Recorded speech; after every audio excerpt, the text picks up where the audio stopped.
नमस्कार, आदाब। इस वक्त हम मौजूद हैं 188 विधानसभा सुल्तानपुर में, जहां से सपा, बसपा, भाजपा के कैंडिडेट अपने प्रत्याशियों को उतार चुकी है।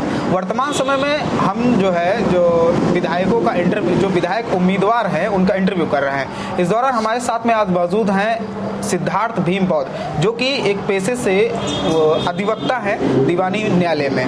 आज उनसे हम बातचीत करेंगे और जानेंगे किन मुद्दों के साथ वह विधानसभा का चुनाव लड़ रहे हैं और प्रमुख तौर पर इनके क्या मुद्दे होंगे। आपका हमारे चैनल पर बहुत बहुत स्वागत है। धन्यवाद। प्रमुख तौर पर क्या मुद्दे होंगे 188 विधानसभा के लिए आपके जो चुनाव लड़ेंगे इसमें 2022 का चुनाव लड़ेंगे?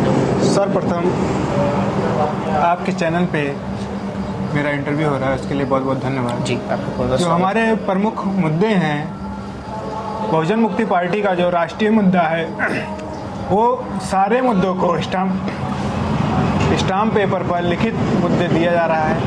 उसके अलावा जो जनपद सुल्तानपुर के जो क्षेत्रीय मुद्दे हैं उसको भी हम स्टाम्प पेपर पे उतारेंगे, क्योंकि कोई भी पार्टी अपने मुद्दे को लिखित रूप में दे रही है, जनता को बता रही है। जो हमारा प्रमुख मुद्दा है इस समय, सभी पार्टियां केवल रोजगार छोड़ के सब कुछ देने की बात कर रही हैं। हम जनता को रोजगार सबसे पहले मुहैया कराएंगे, यही हमारा प्रमुख मुद्दा है। अच्छा, क्या कारण रहा कि आप अपने मुद्दे स्टाम्प पेपर पर लिख करके दे रहे हैं? क्या आप अपने जनता में विश्वास जगाना चाहते हैं कि आप गलत नहीं करेंगे, या फिर आप झूठे वादे नहीं करेंगे? जनता जो कि लगभग 77 साल हो गए हैं राजनीति के, अभी तक कोई भी ऐसी पार्टी नहीं आई है कि अपने जो वादे हैं 5 साल में पूरे करके दिए हैं। हम बहुजन मुक्ति पार्टी के द्वारा उन मुद्दों को 5 साल में पूरा करके दिखाएंगे। इसलिए अपने मुद्दों को नोटरी के माध्यम से उनका स्टाम्प पेपर पे लिखित रूप में जनता के बीच में हुआ जाएगा, जिससे अगर वो कार्य नहीं हुआ तो हमारे विरुद्ध वो कार्रवाई कर सकते हैं। हम शासन सत्ता में आते हैं तो प्रमुख तौर पर क्या मुद्दे होंगे?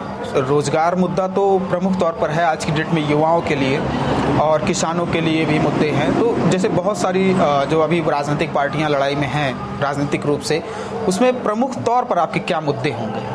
जैसे कि आप लोगों ने अभी सुना होगा, जो डबल इंजन की सरकार है उसने केवल राशन देने का काम किया, और वर्तमान में जो कहा जा रहा है कि हमारी सेकंड पार्टी की लड़ाई केवल सपा से है। सपा केवल आज के मुद्दे पे केवल वो घी और दूध देने का काम और बढ़ा दिया, उसमें रोजगार की कहीं बात ही नहीं है। तो हम लोग जो रोजगार की बात कर रहे हैं, बहुजन मुक्ति पार्टी उस रोजगार को युवाओं में जो जिस लेवल पे शिक्षित है उस लेवल पे हम लोग उस व्यक्ति को रोजगार देने का काम करेंगे।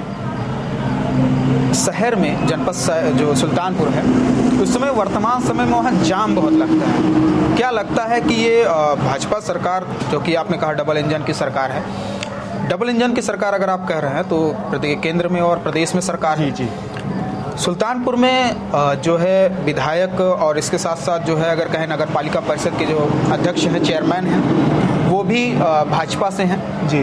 तो क्या लगता है इसमें बीजेपी की कमी रही है शहर में जो जाम लगता है, या जनपद का विकास नहीं हो पाया, या विकास हुआ है तो कहाँ तक आप उसको देखते हैं? जनपद का जो विकास है, अगर विकास की सही मायने में बात की जाए, उसको प्रशासन के ऊपर छोड़ दिया जाए, नेता की उसमें अगर बात ना रखी जाए, तो हम लोग प्रशासन के द्वारा उस जाम को खाली करा सकते हैं। क्योंकि प्रशासन ही हमारे सिस्टम को चलाता है, नेता केवल बैठे रहते हैं।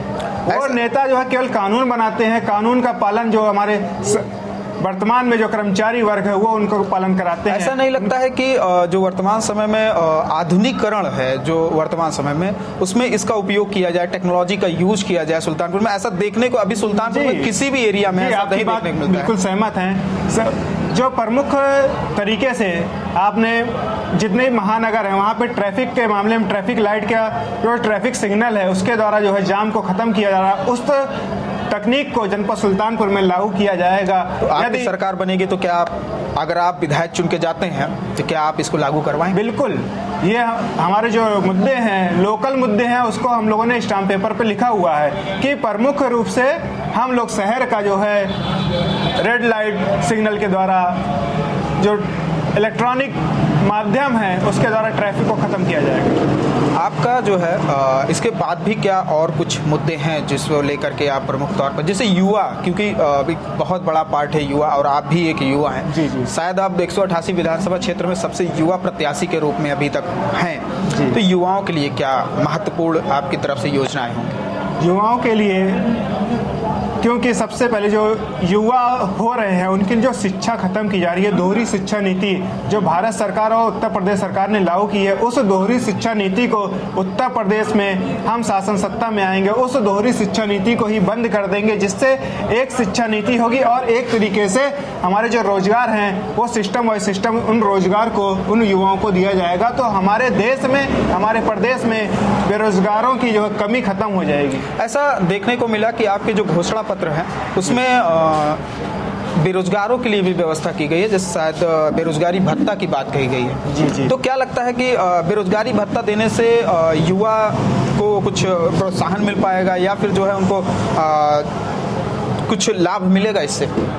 जैसे आपने कहा बेरोजगारी भत्ता, बेरोजगारी भत्ते के अलावा हमारे द्वारा जो है बहुजन मुक्ति पार्टी के द्वारा युवाओं के लिए स्कॉलरशिप की व्यवस्था जो कक्षा 10 से शुरू होती है, कक्षा 12 BA, मतलब जो उनको ग्रेजुएशन और पोस्ट ग्रेजुएशन तक की उनकी जो स्कॉलरशिप की व्यवस्था है वो की गई है। जैसे हाई स्कूल की अगर हम बताते हैं आपको, जो है हाई स्कूल में 6000 प्रति माह स्कॉलरशिप जो है बहुजन मुक्ति पार्टी सरकार आने पे देगी। उसी तरीके से कक्षा 12 में 8000 प्रति माह उन बच्चों को दिया जाएगा। उसी तरीके से जो ग्रेजुएशन कर रहे हैं उनको जो है 12000 और जो पोस्ट ग्रेजुएशन कर चुके हैं उन विद्यार्थियों को 15000 प्रति माह हम लोग बेरोजगारी भत्ता देंगे। और इसके अलावा प्रमुख भत्ता हम लोग उस परिवार को परिवार चलाने के लिए पारिवारिक भत्ता भी दिया जाएगा। ये सबसे अहम मुद्दा है। किसी परिवार को चलाने के लिए उसके आर्थिक जरूरत की पूर्ति के लिए कोई सरकार कदम नहीं उठा रही है। आप एक अधिवक्ता, और मैं वो बताना चाहूँगा, वो परिवार का जो बेरोजगारी भत्ता है, परिवार के लिए जो बेरोजगारी भत्ता वो 18000 प्रति माह है। इससे उस परिवार का, गरीब परिवार का शिक्षित होने की दिशा में हम लोग सार्थक कदम उठाएंगे। आप एक अधिवक्ता हैं और अधिवक्ता होने के नाते क्या आपको लगता है कि सुल्तानपुर का जो प्रशासन है, जो अभी 5 साल की जो सरकार रही है भाजपा की, इसमें क्या लगता है कि प्रशासन ने अपना काम बखूबी से किया है जिससे जो है समाज में शांति व्यवस्था बरकरार रही? अगर वर्तमान सरकार की बात की जाए तो वर्तमान सरकार में आप RTI के द्वारा भी जवाब मांग सकते हैं, पत्रकार बंधु हैं उसके द्वारा भी आप जवाब मांग सकते हैं। क्राइम रेट कितनी चरम सीमा पे बढ़ा हुआ है, चाहे वो बच्चियों के रेप के मामले में हो। मैं तो दीवानी में हूँ, दीवानी के आपका हाल बताता हूँ। जो पास्को एक्ट है, दीवानी में वर्तमान में सुल्तानपुर में सबसे ज़्यादा पास्को एक्ट के मुकदमे दर्ज हुए। तो हम कैसे कह सकते हैं वर्तमान सरकार कानून के रक्षा कर रही है? तो किस तरह से एक्शन लेंगे अगर सरकार में आते हैं तो? सरकार में आएंगे तो सारे ही फार्मूले हमारे पास पहले से रखे हुए हैं, उनको हम केवल लागू करने की देर है। यदि जनता हमको चुन के भेजती है, उन सारे कार्यों को जो हम स्टाम्प पेपर पे लिख रहे हैं, जो हम मुख से बोल रहे हैं, उन सारे कार्यों को लागू करने का काम करेंगे। ऐसा भी आपकी स्टाम्प, आपके जो है घोषणा पत्र में कहा गया कि अगर आपकी सरकार बनती है तो हम प्रत्येक जो है गाँव में एक महिला थाना की, महिला चौकी की स्थापना करेंगे। तो इसकी ज़रूरत कहाँ आ पड़ी आपकी?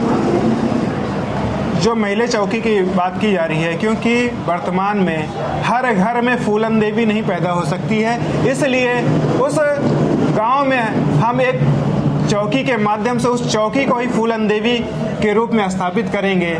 यही हम लोग का मकसद है। ठीक। आप थे सिद्धार्थ भीम बौद्ध जी, जो कि एडवोकेट हैं जनपद न्यायालय सुल्तानपुर से, और आप बहुजन मुक्ति पार्टी के प्रत्याशी हैं। हाल ही में एक राजनीतिक फ्रंट बना हुआ है उत्तर प्रदेश में जिसका नाम है राष्ट्रीय परिवर्तन मोर्चा, और इसमें लगभग 41 दलों का साथ है।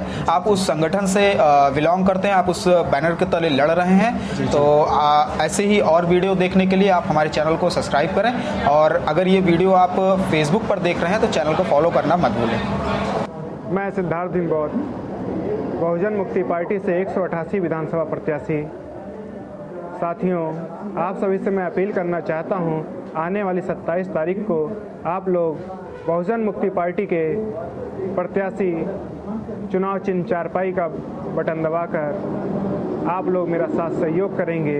जिससे आने वाले समय में युवाओं का भविष्य बहुजन मुक्ति पार्टी लिख सके। धन्यवाद।